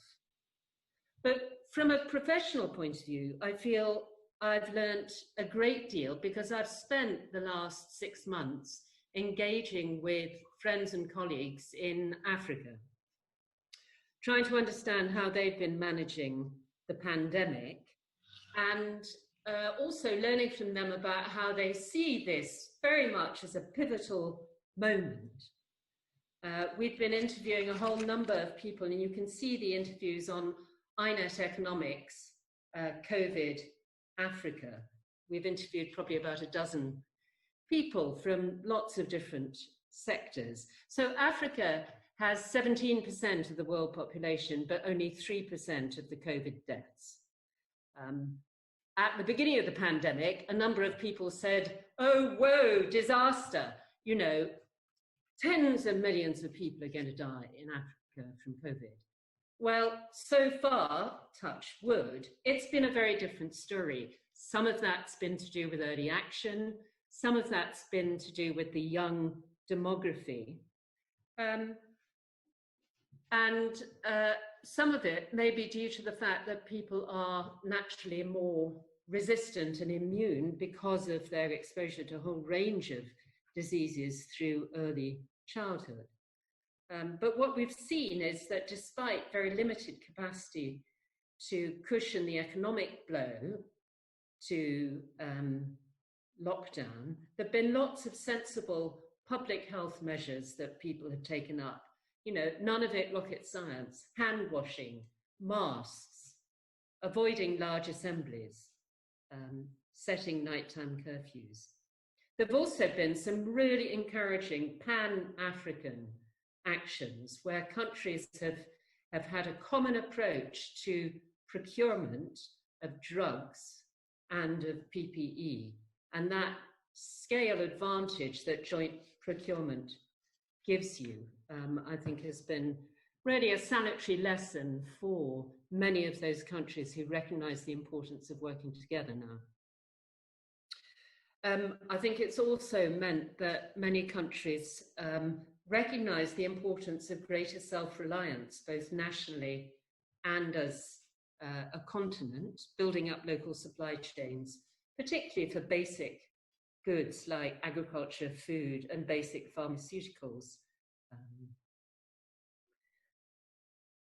So I think that the kind of response and performance to date has really given the Pan-African movement a real boost in confidence and a real change in attitudes towards Europe and North America, who've had much higher death rates, much worse performance around COVID. And I think that's made Africa a lot more assertive and looking for a different kind of relationship with Europe, wanting investment, not aid, wanting to be seen as a partner, not a victim, and wanting fair trade terms rather than being stuck as an exporter of raw materials rather than processed commodities. I think the collapse in world oil prices has also generated some hugely helpful conversations, both worldwide, but also on the African continent, about the energy transition, about when and how big oil producers might shift out of fossil fuels, and what role gas might play as a transition fuel on the way to net zero. And one final thing, I think one thing all of our countries has faced is the very visible performance metrics, number of deaths associated with COVID. There's a very visible numerical accountability. You know, possibly some countries are fudging the figures a bit. I can't, you know, I wouldn't like to name any in particular. But in general, the number of deaths from COVID has been a pretty visible and comparable metric by which you can, obviously deaths per 100,000 people, by which you can judge a government's performance. So some of my African colleagues say, you know, it's been really helpful because we can now establish this form of comparable accountability for the government, and maybe that visibility on performance could also now be applied to other areas of government performance, now that that principle of the need to be transparent has been so well established. So I think there's lots to be positive about, you know, I think it's going to be a very interesting next 10 years to see how we all make really good use of the sorts of lessons that this period of time has left us with. No, that's a really, I think, fascinating insight into what you've, I think, learned from your engagement with colleagues in Africa. And just, you mentioned in terms of their feeling, having a different perspective into views of European governments and countries. How does that relate to, I think, perspectives of the Chinese government or governments in Asia? Did you think African nations, I think, feel a strengthened position in that regard too? Well, I think it's obviously, when you look at the capacity of government to manage a major health crisis, the Chinese have managed it, you know, 100, 1,000 times better than we have in terms of deaths per million of the population. They also seem to have managed to generate a vaccine that they're making available to a whole number of countries around the world in a sort of pharmaceutical diplomacy push, which frankly is leaving us all behind. So there's a whole number of really quite positive aspects to that China-Africa relationship, which I think we need to respect. At the same time, there's a whole series of negotiations going on between China and individual African countries on renegotiation of debt. China's not wanted to be part of the multilateral debt reduction initiative that OECD nations have been part of. And so there's, I think, you know, some disquiet amongst in a number of African capitals about their vulnerability to China calling in, or if not calling in their loans, then making quite tough conditions for them being rolled over for a longer period. So I think, as Simon was saying, you know, there's some fantastically positive stuff coming out of China in terms of things like their commitment to zero carbon by 2060. But I think many of us feel quite a sort of great hesitancy about certain aspects of how the state conducts itself. Thanks, Camilla. Camilla, can I just make the point that nowadays with smartphones, you don't actually need to be able to read a map? I know that's true, but I'm so old-fashioned. And also, to be honest, there are whole areas of North Cumbria where there is no signal. You have 5G. So it's often better to have a sort of rather scruffy and damp map than no map at all. Yes. Thank you. Over to you, Tim. Thank you all very much on that wonderful point about new versus old technology. I do personally bemoan the loss of maps, I have to say. So I kind of would recommend that at least, I don't know, I kind of think, actually I have a box of maps from the old days, which I've stored in an attic, in a box in the attic. And I kind of, every time I go to recycle them, I ask myself whether there will one day be a world in which maps will be needed again. And I do kind of think there might be at some point, so I haven't thrown them away yet. But I absolutely, and don't feel too aggrieved about being in the north, Camilla, because I can assure you from personal experience that paths are very overgrown in the south as well. So the secateurs and gloves is a really good tip. It may be the most useful thing you've heard this afternoon. No, I'm sorry, I didn't mean that at all.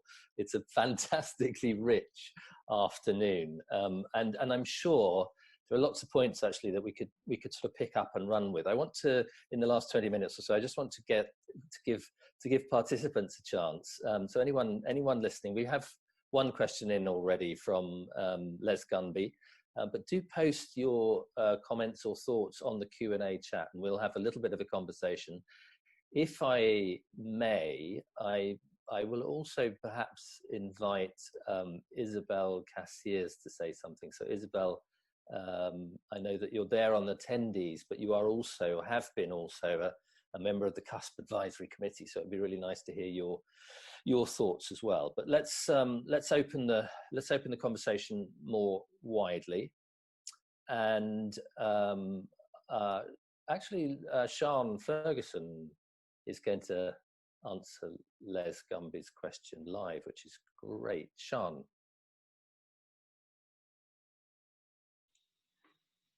Thanks, Tim. I didn't know that. I just volunteered to do that.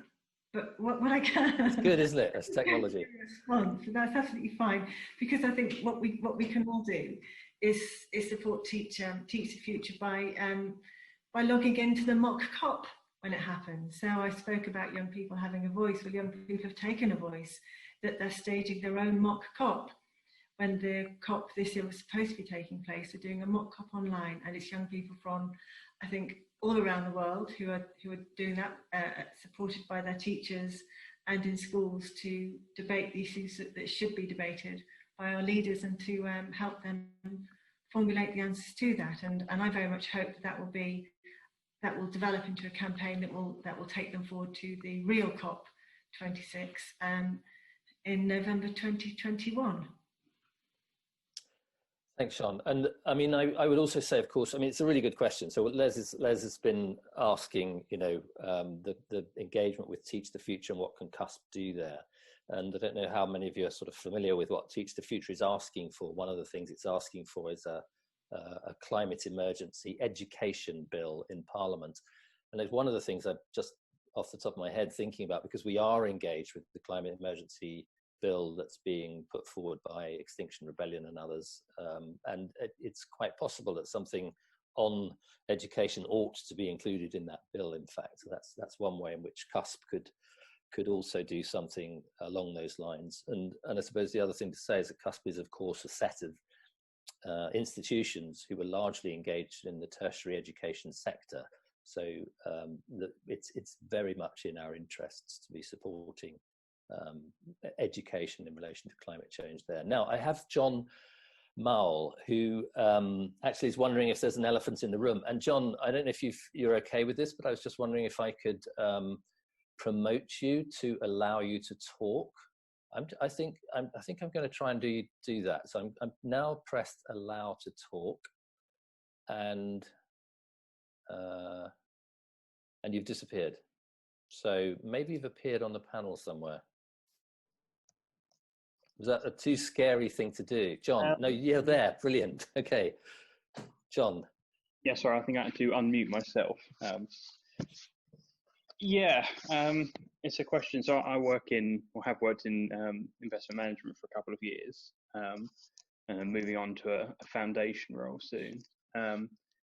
It seemed that quite a few people in the investment management, asset management industry were quite interested in some of the things that I was trying to talk about in terms of, you know, really some of the stuff we've talked about today. But there's a real sort of discomfort questioning whether capitalism as an economic system is sort of fundamentally flawed if we're looking for an economy that works for people and planet in the first instance. So just wonder if there's any thoughts on that.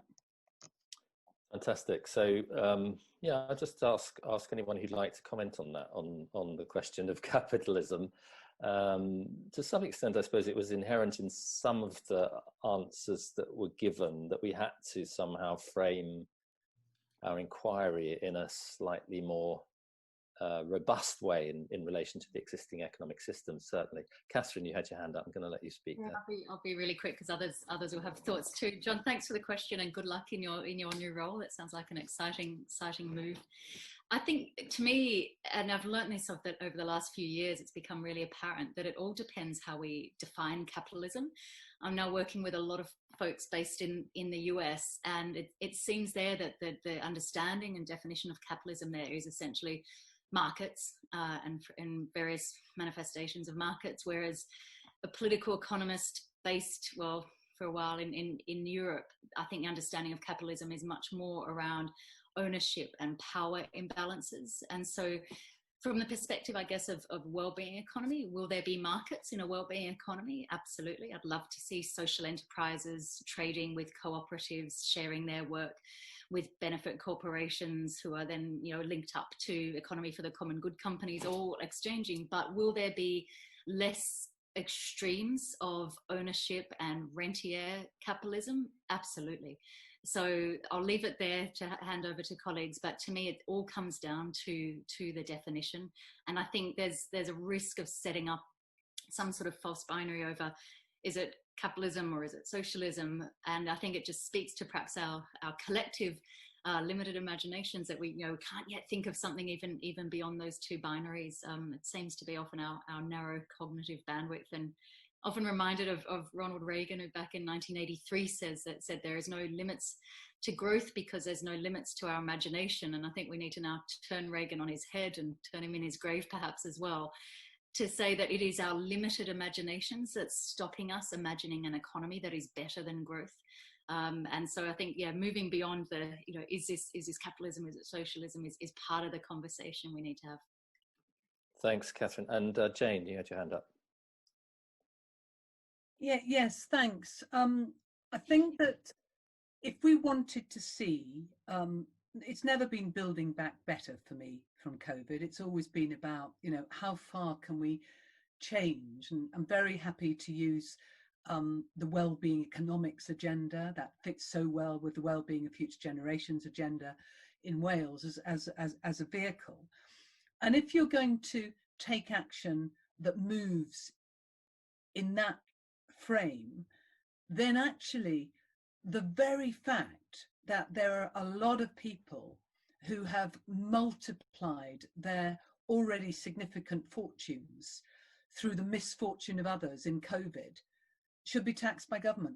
And I just think that there is there are some real opportunities. I mean, Simon outlined at the very beginning of this session that government now knows it has more levers than it had, or that it thought it had, or that it had ever decided to use before.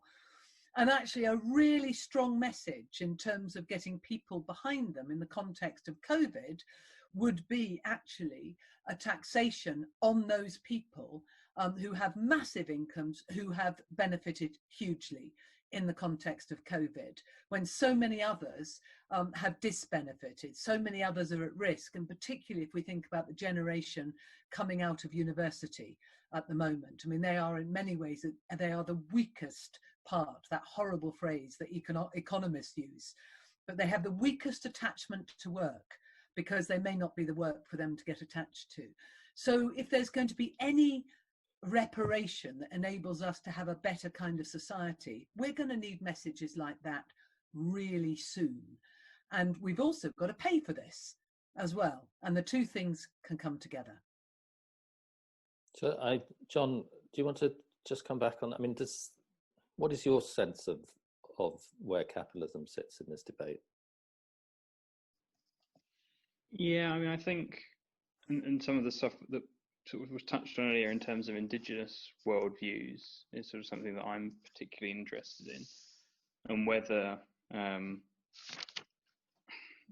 that kind of reductionist mindset that sort of underpins capitalism, or has done for the last 500 years or so, and has kind of atomized society, whether that's fundamentally at odds with some of the sort of values sets that underpin a way of being that that kind of prioritizes other things other than profit or growth, which seems to be kind of the overarching goals within a capitalist system. Yeah. I think that's really interesting, because I do think, if you think about the range of things that the advisory committee members have talked about this afternoon, everything from, as you said, atomization that Jeremy was raising, to indigenous cultures and the views of indigenous cultures, to transformation of markets, and in particular to the injustices of a system which, let's face it, kind of is capitalism, in which it's possible for a minority to make huge profits out of tragedy. That actually, are we too scared of challenging capitalism? I mean, I know we've also been told that we'll be blacklisted by the Department for Education if we do, and certainly if we use that in our teaching materials. But are we? Is the sustainability lobby as a whole, do you think, too frightened to confront the beast? Oliver's bravely raised his hand.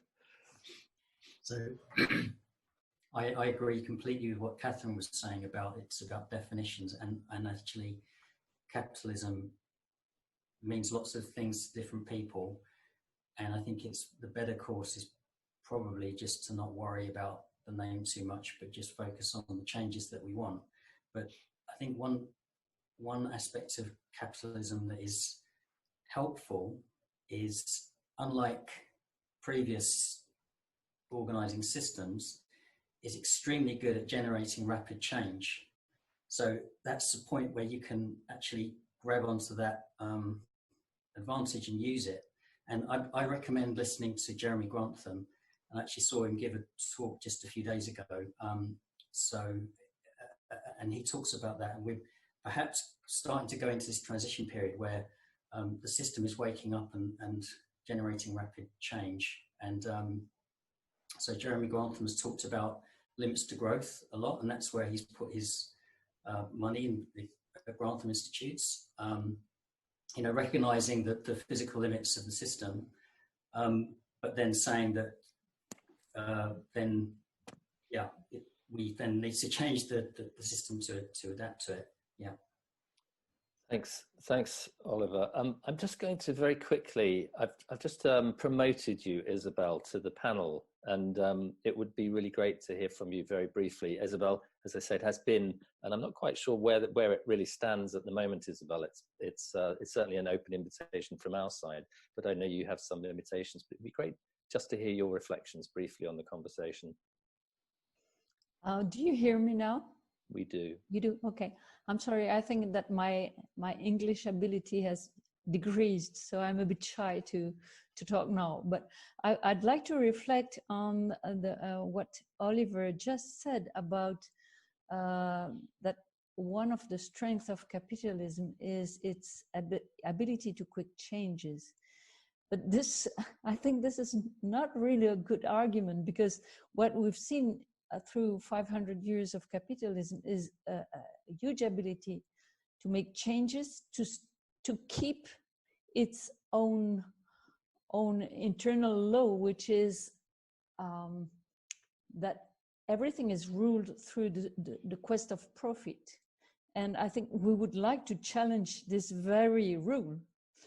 So I'm not sure I'm very much encouraged by the fact that capitalism is able to change, to transform very quickly. And you can read lots of comments saying that the most capitalist society took an extraordinary advantage of COVID.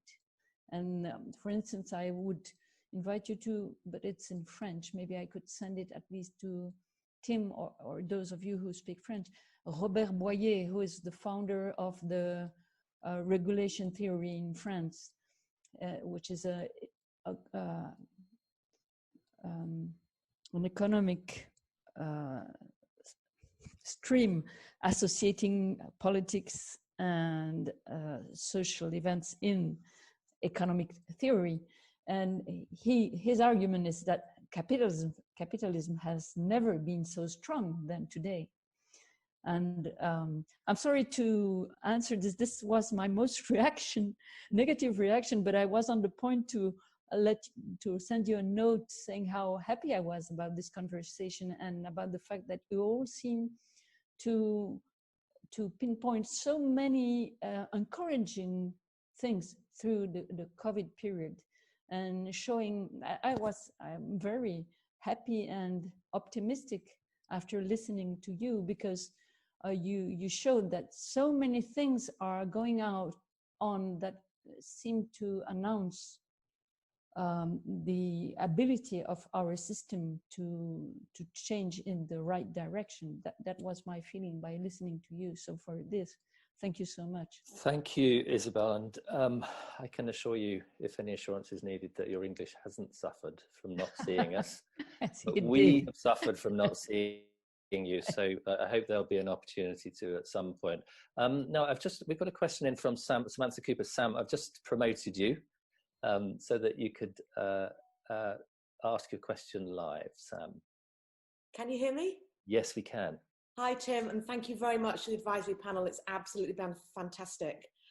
There's been so many incredible ideas, and I know that CUSP is continuing its inquiry, but I very much we're working, I work with Business Declares, and we're really trying to mobilize the power of business to get some of the regulatory change that I think is very much needed to bring in all of these ideas. And I'm going to start using Build the Future Better continually now. But how do we really see COP26 getting the teeth to really be able to put into place globally some of this regulation that's really needed to level the playing field? If we think of any sort of carbon initiatives and biodiversity initiatives, we really need it, and we need the financial flows to not just as sort of the panel for the science, but for the financial flows to be really moving. And a longer term, I think we talk about capitalism. To me, a lot of it is just about the timeline, because the markets are actually mispricing the climate and biodiversity issue. And if it was actually everything was priced 10 years forward, you could actually say that the markets might behave in the way that we want to. So I'm sorry, I don't mean to ramble along, but really guess, how does COP26 deliver some of the things that we really need delivering to get the change? Thanks. That's a great question. Unfortunately, we've lost Simon. Simon had to go. Simon Sharpe actually has an interest in that from the perspective of BEIS and government in relation to COP26. And there's a little bit of a conversation going on between CUSP and BEIS through Simon around that very issue. But are there any other reflections from the panelists Alice? I think, this is something we could maybe link to another question that's in the question box, is that one of my answers to that question would be that we need for there to be a larger sort of public debate about it and public engagement with this thing we call the COP, which, we're going by this terrible bit of jargon and calling it the COP. It's the UN climate talks. Just say what it is in a way that people understand and that we can engage people with, because we've got this word COP with a number. That's really not going to engage the public about it. And we need to think about how, lots of people in the climate sector are thinking about, I think, really positively when I talk to colleagues in other NGOs, are really thinking about mobilization and public engagement in a way they really haven't been, I think, for years.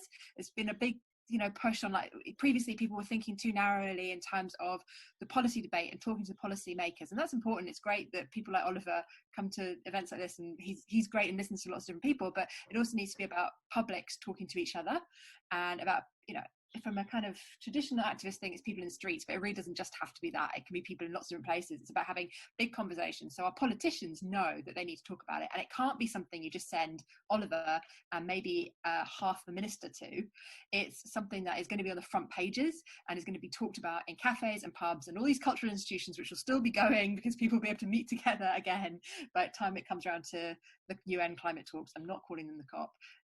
Next year. I think the way that we'll get it to have teeth is by having large-scale public engagement, and that's a challenge, because as another one of the Q&A things is, one of the challenges with talking about capitalism is people don't understand alternatives, and just getting people to see that this is an issue and that they have a role in the transformations that we might make, and that they have a chance to argue about it is vital. And if we're getting there, like the public, the citizens panel this year was really good, and it was a real shame actually that news about COVID maybe took some of the sort of real debate, some of the larger conversation we could have had about that. Some of the wind was taken out of that by COVID, but I think it still really had a bit of a splash, and I think it shows that we can have these sorts of conversations and the importance of them. So that's what I think we need to do. We need to not just talk to people like Oliver. We should talk to Oliver because he's great, but we should talk to lots of other people too.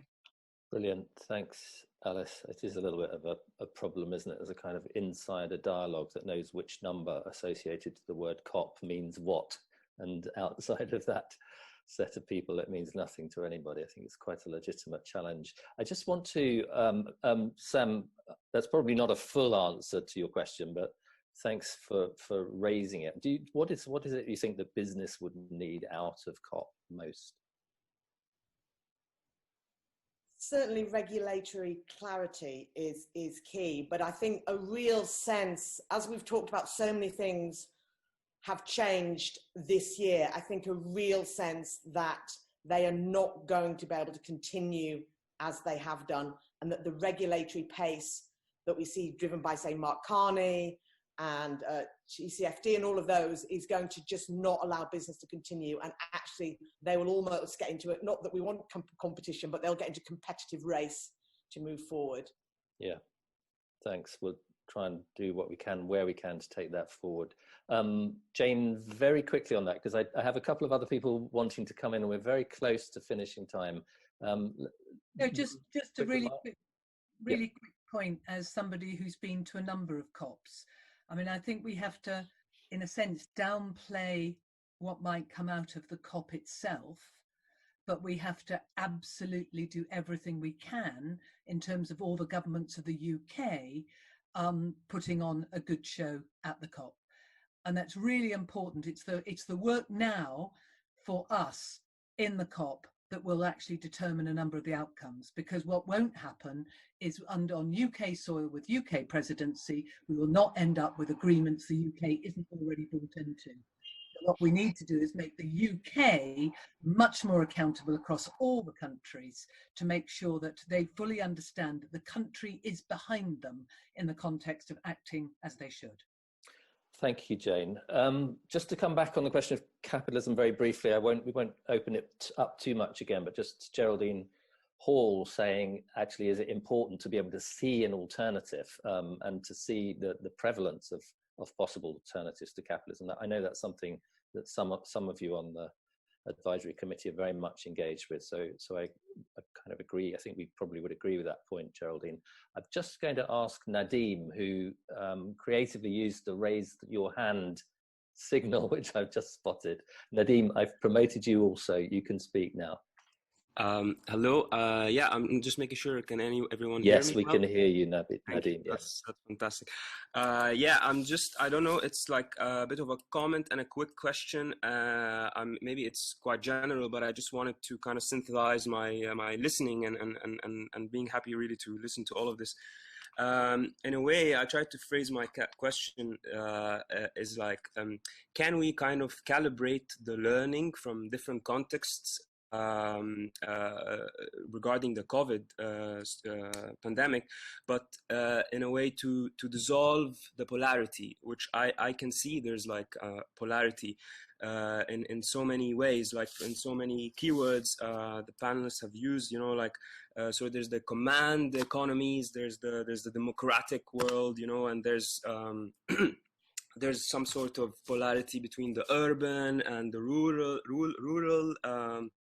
worlds, and what I see is that there's some sort of kind of politicizing of facts and science, and I feel like it's quite a challenge to really contextualize all these learnings and in a way calibrate them, because I feel like the word calibration is quite important.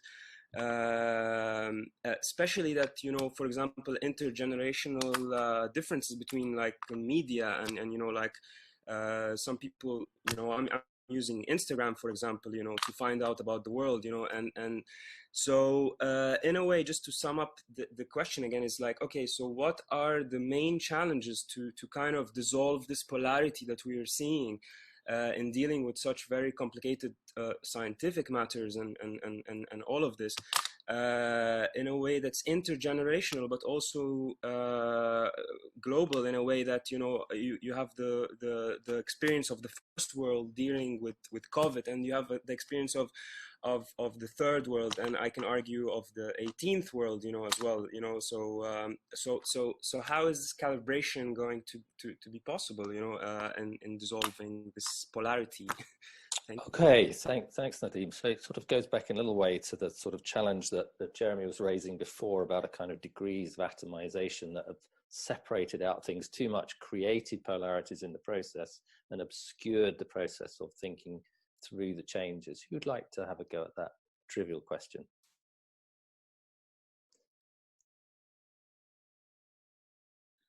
I'll just kick off. Good. I was going to pick on you anyway, Katherine. I mean, I think just in the interest of time, I think Nadeem, I mean, lovely question and really thoughtfully put. I think the one word that just comes to mind is dialogue.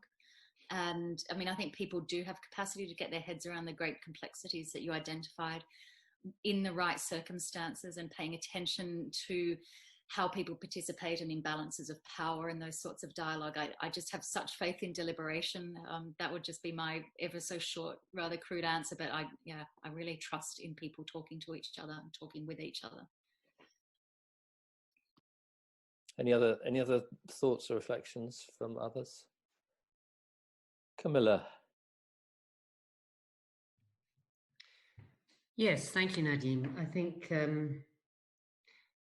there's going to be a huge amount of ink spilled on learning lessons from this extraordinary period and comparing different patterns of response across the world. I can foresee a whole avalanche of PhD theses and master's dissertations and so on coming out from this. So I'm sure we'll find other occasions and opportunities to be able to do this comparative lesson learning. Thanks, Camilla. I mean, there is a sense, I suppose, in which many of you who are involved in communications, and I'm thinking of kind of Alice and through the Future Generations work, Jane as well, are sort of also addressing this issue. I think it's a really important one, Nadeem, that you've raised. And what is your sense of, you know, particularly, I suppose, in terms of harnessing the generation, the energy of a younger generation? What is your sense of the best way to approach that? I think maybe there's just for me, I think like maybe the question of media and the future of media, for example, is quite important, and how people use it and exchange.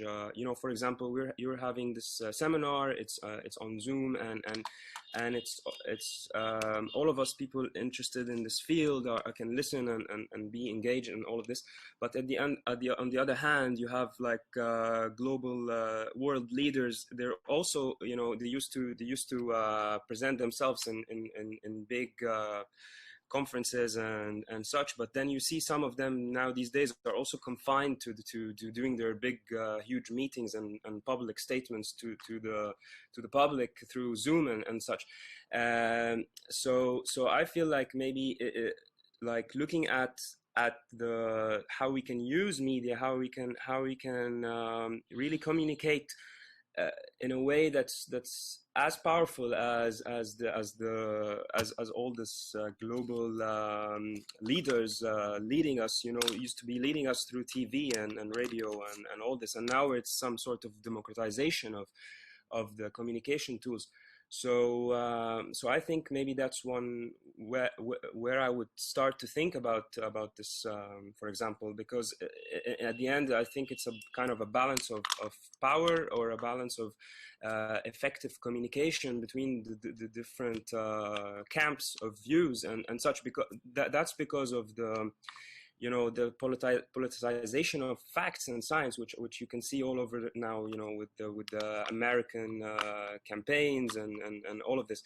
So yeah, that's just my idea of the, for example, the media. So, but also you have a question of governance, you know. So are people, you know, are we moving towards different forms of governance that are happening differently around the world, or we are coming to dissolve this polarity more and more? So this is kind of where I'm stuck in thinking. But yeah, it's a general question. Thank you for hearing me. Thanks, Nadeem. Thanks.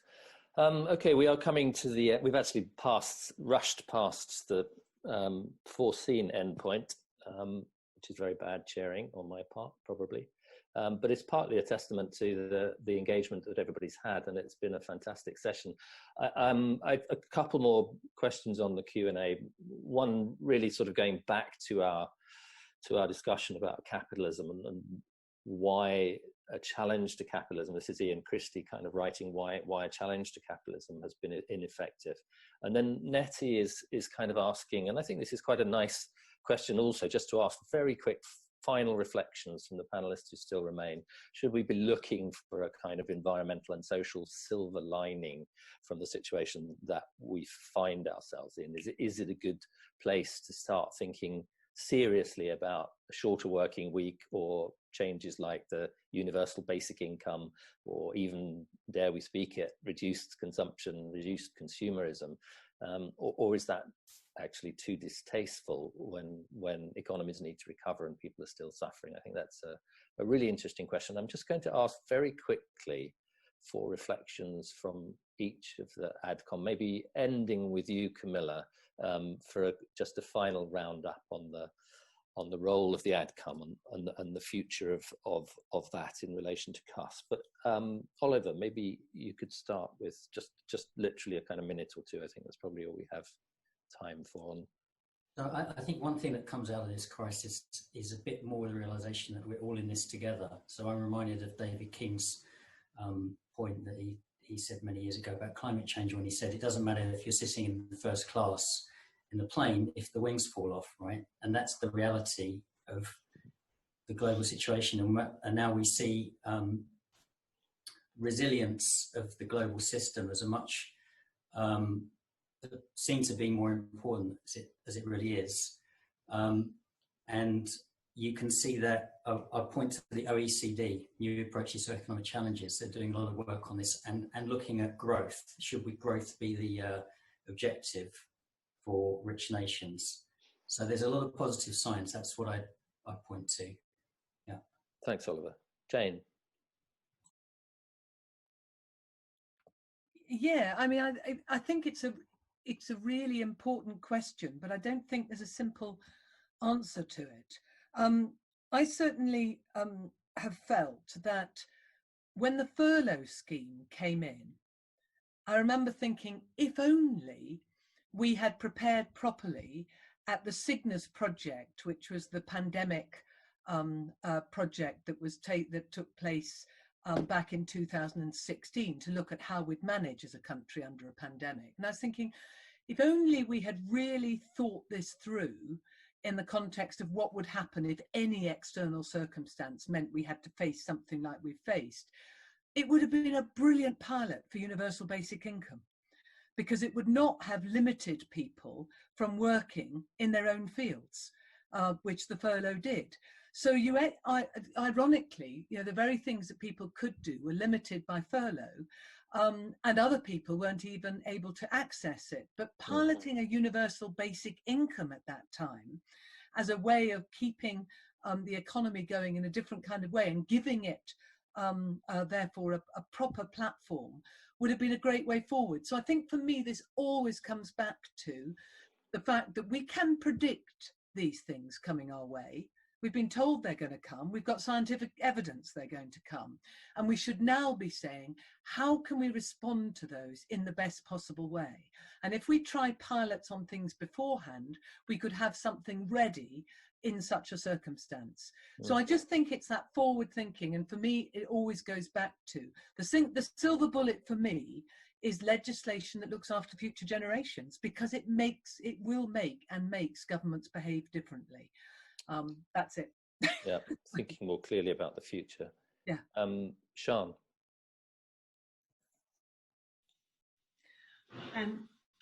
Distaste. So I think it's distasteful that we have our extreme inequalities.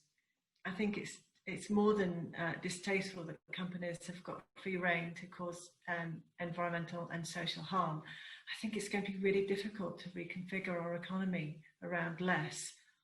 But in I think a boundaried system that we have, it's necessary. Thanks, Sian. Alice. I'm really not into talking about silver linings. I was just reading a headline today that in the UK alone we've passed 60,000 deaths. There's no, you know, let's just not talk about silver linings. It's not good. Let's not do that. But I think what we should do is look ahead to the conversations about recovery that are already happening, how we recover from COVID physically, emotionally, economically, culturally.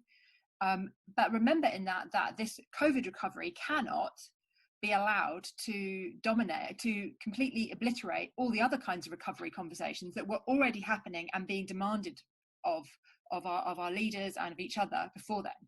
And I think, I mean, I feel really hopeful that the recovery about COVID conversation will also be a conversation about in the environment, about the economy, about culture and society, about racism, about all sorts of other issues that have been going, some of them for hundreds of years, and about what kind of world we want to live in.